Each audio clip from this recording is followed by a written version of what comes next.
Hi friends, ಎಲ್ಲರಿಗೂ ನಮಸ್ಕಾರಗಳು. Welcome to ಶಿಕ್ಷಣ ದೀಪ ಕ್ಲಾಸಸ್. ಇವತ್ತಿನ ದಿವಸ ಅಧ್ಯಾಯ ಮೈಸೂರು ಒಡೆಯರು ಹಾಗೂ ಕರ್ನಾಟಕದಲ್ಲಿ ಬ್ರಿಟಿಷ್ ಆಳ್ವಿಕೆಗೆ ಪ್ರತಿರೋಧಗಳು ಅಂತಂದೇಳಿ ಐತ್ರಿ.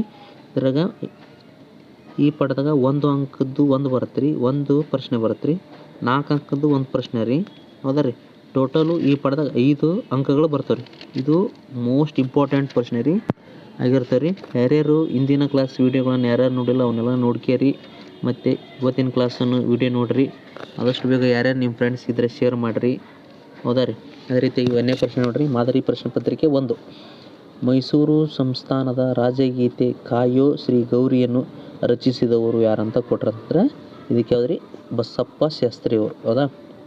ಅದೇ ರೀತಿ ಮಾದರಿ ಪ್ರಶ್ನೆ ಪತ್ರಿಕೆ 2 ನೋಡಿರಿ. ಹದಿನಾಡು ಎಂಬ ಪಾಳೇಪಟ್ಟಿಯ ಮಹಾರಾಣಿಯು ತನ್ನ ಮಗಳನ್ನು ಯದುರಾಯನಿಗೆ ಕೊಟ್ಟು ಮದುವೆ ಮಾಡಿದಳು, ಏಕೆಂದರೆ ಆನ್ಸರ್ ನೋಡ್ರಿ, ಯದುರಾಯನು ಮಾರನಾಯಕನನ್ನು ಕೊಂದು ಮಹಾರಾಣಿಗೆ ಸಹಾಯ ಮಾಡಿದನು, ಹೌದಲ್ರಿ. ಆದ್ದರಿಂದ ಆ ಮಗಳನ್ನು ಕೊಡ್ತಾರೆ, ಹೌದಾ. 3ನೇ ಪ್ರಶ್ನೆ ನೋಡ್ರಿ. ಮಾದರಿ ಪ್ರಶ್ನೆ ಪತ್ರಿಕೆ ಮೇಲುಕೋಟೆ ಚೆಲುವ ನಾರಾಯಣ ಸ್ವಾಮಿಗೆ ರಾಜ್ಯ ಮುಡಿ ಎಂಬ ಕಿರೀಟವನ್ನು ಅರ್ಪಿಸಿದವರು ಯಾರು ಅಂತ ಕೊಟ್ರ.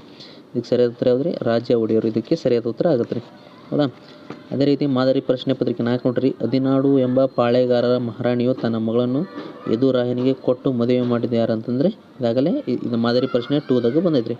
ಯದುರಾಯನು ಮಾರನಾಯಕನನ್ನು ಕೊಂದು ಮಹಾರಾಣಿಗೆ ಸಹಾಯ ಮಾಡಿದಳು.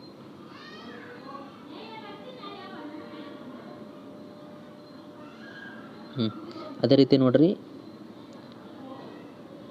ಈ ಕ್ವಶನು 4 ಮಾರ್ಕ್ಸಿಗೆ ಬರುತ್ತೆ ರೀ. ನಾಲ್ವಡಿ ಕೃಷ್ಣರಾಜ ಒಡೆಯರ್ ಅವರ ಸಾಧನೆಯನ್ನು ವಿವರಿಸಿ ಅಂತ ಕೊಟ್ರು. ಇವೆಲ್ಲ ಪಾಯಿಂಟ್ಸ್ ಗತಿ ಅದ ನೋಡ್ರಿ. ಮೊದಲು ಏನು ಮಾಡ್ತಾರೆ, ಪ್ರಾಥಮಿಕ ಶಿಕ್ಷಣದ ಅಭಿವೃದ್ಧಿ ಮಾಡ್ತಾರೆ ರೀ. ಆಮೇಲೆ ಶಿಕ್ಷಣದ ಶುಲ್ಕ ರದ್ದು ಮಾಡ್ತಾರೆ. ಆಮೇಲೆ ಹೆಣ್ಣು ಮಕ್ಕಳ ಶಿಕ್ಷಣಕ್ಕೆ ನೆರವು ಮಾಡ್ತಾರೆ. ವಿದೇಶಿ ವಿದ್ಯಾಭ್ಯಾಸಕ್ಕೆ ಹೋಗುವವರಿಗೆ ವಿದ್ಯಾರ್ಥಿ ವೇತನ ಕೊಡ್ತಾರೆ. ಮೈಸೂರು ವಿದ್ಯಾನಿಲಯ ಸ್ಥಾಪನೆ ಮಾಡ್ತಾರೆ. ಬೆಂಗಳೂರಿನಲ್ಲಿ ಭಾರತೀಯ ವಿಜ್ಞಾನ ಸಂಸ್ಥೆ ಸ್ಥಾಪನೆ ಮಾಡ್ತಾರೆ. ಕಾವೇರಿ ನದಿಗೆ ಅಣೆಕಟ್ಟು ನಿರ್ಮಾಣ ಮಾಡ್ತಾರೆ. ಹೊಸ ರೈಲು ಮಾರ್ಗಗಳ ನಿರ್ಮಾಣ ಮಾಡ್ತಾರೆ. ನ್ಯಾಯ ವಿಧೇಯಕ ಸಭೆ ರಚನೆ ಮಾಡ್ತಾರೆ. ಭದ್ರಾವತಿಯಲ್ಲಿ ಕಬ್ಬಿಣ ಮತ್ತು ಉಕ್ಕಿನ ಕಾರ್ಖಾನೆ ಸ್ಥಾಪನೆ ಮಾಡ್ತಾರೆ. ಅದೇ ರೀತಿ ಮಂಡ್ಯದ ಸಕ್ಕರೆ ಕಾರ್ಖಾನೆ, ಮೈಸೂರಿನ ಗಂಧದ ಎಣ್ಣೆ ಕಾರ್ಖಾನೆಯನ್ನು ಸ್ಥಾಪನೆ ಮಾಡ್ತಾರೆ. ಈ ಕ್ವಶನ್ ನಂತರ ಪಿಕ್ಸ್ ರೀ, ಇದು ಹೌದಾ, 4 ಮಾರ್ಕ್ಸಿಗೆ ಪಿಕ್ಸ್ ಬರುತ್ತೆ ರೀ. ಅದೇ ರೀತಿಯಾಗಿ ಇನ್ನೊಂದು ಇದು ಮಾದರಿ ಪ್ರಶ್ನೆ ಪತ್ರಿಕೆ ನೋಡ್ರಿ. ಸೆಕೆಂಡ್ನೇದು, ಬ್ರಿಟಿಷರ ವಿರುದ್ಧ ದೊಂಡಯ್ಯವಾಗ್ ಬಂಡಾಯವನ್ನು ವಿವರಿಸಿ ಅಂತ ಕೊಟ್ರು. ಬ್ರಿಟಿಷರ ವಿರುದ್ಧ ದಂಗೆಯಲ್ಲಿ ದೊಂಡಯ್ಯವಾಗ್ನ ಶಸ್ತ್ರಾಸ್ತ್ರ ದಂಗೆ ಪ್ರಮುಖವಾಗಿರುತ್ತೆ. ಹೈದರನ ಸೈನ್ಯದಲ್ಲಿ ಸೇರಿ ಮುಂದೆ ಸೇನಾ ನಾಯಕನಾದನು. ಟಿಪ್ಪುವಿನೊಂದಿಗೆ ಮನಸ್ತಾಪವಾಗಿ ಸೆರೆಮನೆಗೆ ಸೇರಿದನು, ಹೌದಾ. ಟಿಪ್ಪುವಿನ ಮರಣ ನಂತರ ಬಿಡುಗಡೆಯಾಗಿ ಒಂದು ಸೈನ್ಯ ಕಟ್ಟಿದನು. ಶಿವಮೊಗ್ಗ ಮತ್ತು ಬಿದನೂರುಗಳ ವಶಪಡಿಸಿಕೊಳ್ತಾನೆ. ಬ್ರಿಟಿಷರು ಶಿಕಾರಿಪುರವನ್ನು ವಶಪಡಿಸಿಕೊಂಡಾಗ ಅನೇಕ ಪಾಳೆಗಾರರು ಮತ್ತು ಫ್ರೆಂಚರ ನೆರವಿನಿಂದ ಹೋರಾಟವನ್ನು ಮುಂದುವರಿಸಿದನು. ಬ್ರಿಟಿಷರು ದೊಂಡಿಯಾನನ್ನು ಹತ್ಯೆ ಮಾಡಿದರು.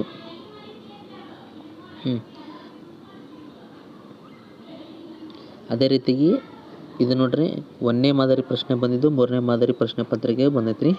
ಅದೇ ರೀತಿಯಾಗಿ ಇಲ್ಲಿ ನೋಡ್ರಿ, 4ನೇ ಮಾದರಿ ಪ್ರಶ್ನೆ ನೋಡ್ರಿ. ಕಿತ್ತೂರಿನ ಸ್ವಾತಂತ್ರ್ಯ ಹೋರಾಟದಲ್ಲಿ ಸಂಗೊಳ್ಳಿ ರಾಯಣ್ಣನ ಪಾತ್ರವನ್ನು ವಿವರಿಸಿ ಅಂತ ಕೊಟ್ರು. ನೋಡ್ರಿ, ಆನ್ಸರ್ ನೋಡ್ರಿ, ಸ್ವತಂತ್ರ ಹೋರಾಟದಲ್ಲಿ ಸಂಗೊಳ್ಳಿ ರಾಯಣ್ಣನ ಪಾತ್ರವು ಅಪಾರವಾಗಿರ್ತದಲ್ರಿ. ಇದನ್ನು ಕಿತ್ತೂರು ರಾಣಿ ಚೆನ್ನಮ್ಮನ ಬಲಗೈ ಬಂಟ ಅಂತಲೂ ಕರಿತಾರೆ, ಹೌದಾ.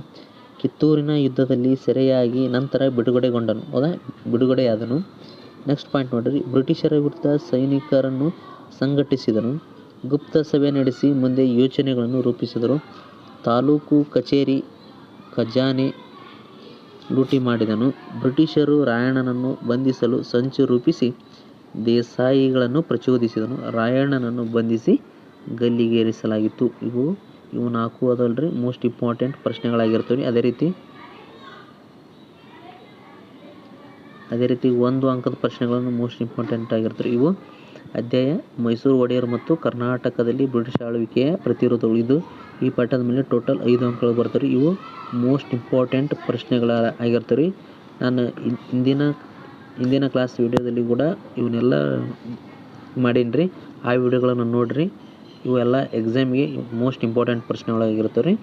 ವಿಡಿಯೋ ನೋಡಿದ್ದಕ್ಕಾಗಿ ಎಲ್ಲರಿಗೂ ಧನ್ಯವಾದಗಳು. ಅದೇ ರೀತಿಯಾಗಿ ನಮ್ಮ ಯಾರ್ಯಾರು ಯೂಟ್ಯೂಬ್ ಚಾನಲ್ನ ಲೈಕ್ ಮಾಡಿಲ್ಲ, ಸಬ್ಸ್ಕ್ರೈಬ್ ಮಾಡಿಲ್ಲ, ಆದಷ್ಟು ಬೇಗ ಸಬ್ಸ್ಕ್ರೈಬ್ ಮಾಡಿ ಅಂತಂದೇಳಿ ಕೇಳ್ತೀನಿ. ಎಲ್ಲರಿಗೂ ಧನ್ಯವಾದಗಳು. ಎಲ್ಲರಿಗೂ ಒಳ್ಳೆಯದಾಗಲಿ.